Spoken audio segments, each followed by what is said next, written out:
kita lihat sekarang PAS dilihat semakin menekan parti PAS semakin menekan Pakatan Harapan atau Barisan Nasional yang ada dalam kerajaan sekarang. Dia tekan pakai apa? Pakai tomahan. Sorry? Dia tekan pakai apa? Dia bagi tomahan yang bukan-bukan terhadap kerajaan sekarang. Pelbagai tomahan ya, ada kalanya fitnah yang dihamburkan. Dan ada juga pendapat bahawa Bersatu perlu keluar daripada Perikatan Nasional dan meninggalkan PAS dan menyertai Pakatan Harapan. Mungkin Datuk Lukman boleh komen sikit pasal ini.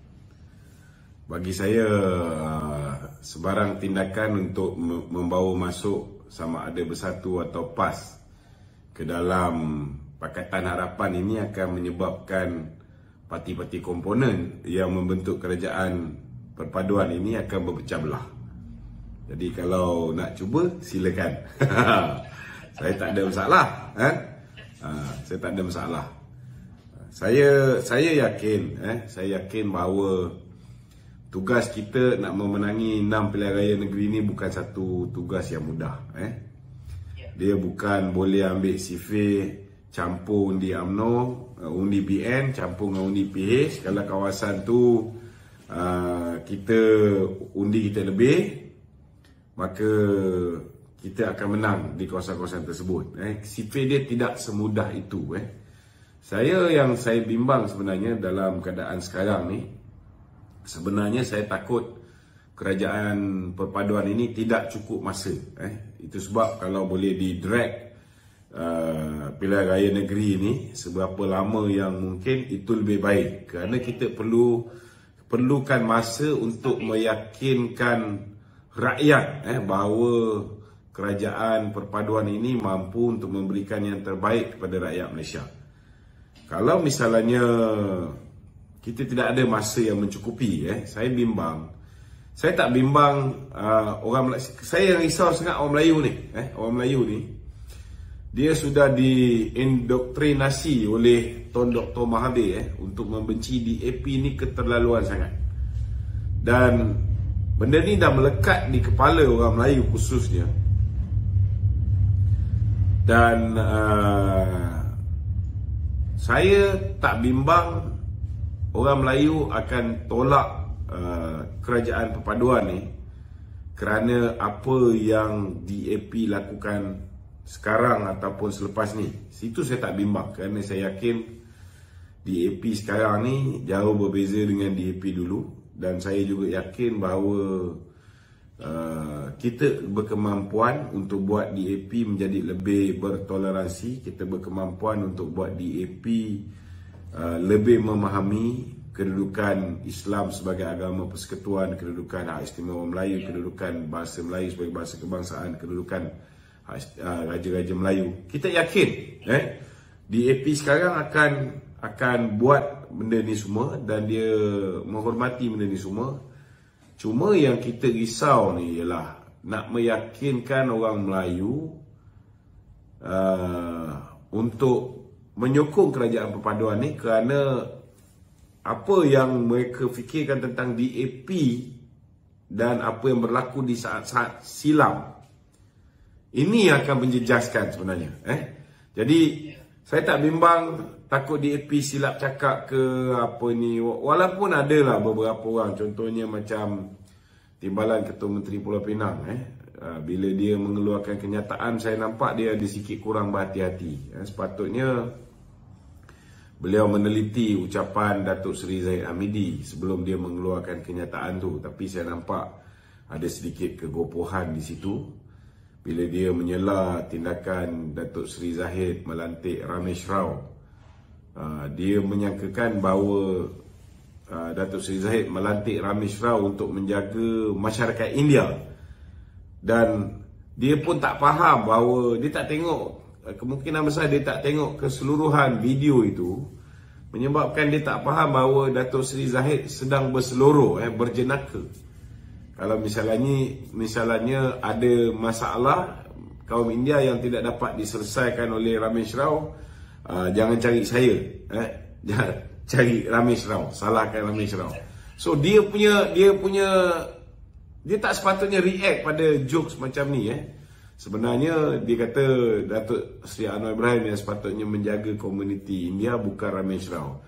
Apa yang berlaku sebenarnya ketika dalam program tu saya ada, Datuk Zahid dia melantik Ramesh Rao sebagai pegawai khas beliau untuk menjaga komuniti India, kan. Itu hak dia lah sebagai Timbalan Perdana Menteri, dia nak lantik siapa pun, kan. Malah saya yakin mana-mana menteri, mereka pasti ada seorang pegawai Cina, seorang pegawai India, kan. Kena ada berbilang bangsa lah pegawai-pegawai khas ni, betul tak? Jadi takkanlah Perdana Menteri nak ambil alih tugas sebagai pegawai khas kepada Timbalan Perdana Menteri.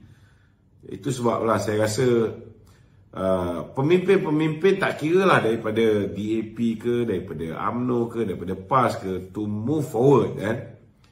Kena hati-hati dalam membuat kenyataan, kerana musuh kita ni Perikatan Nasional tau. Perikatan Nasional ni dia tunggu je kita silap buat kenyataan, kan. Mereka akan spin kenyataan ni. Itu sebabnya kita tengok hari ni mereka tak ada modal, kecuali apa yang Ramasamy cakap lah. Mereka tak ada modal nak burukkan kerajaan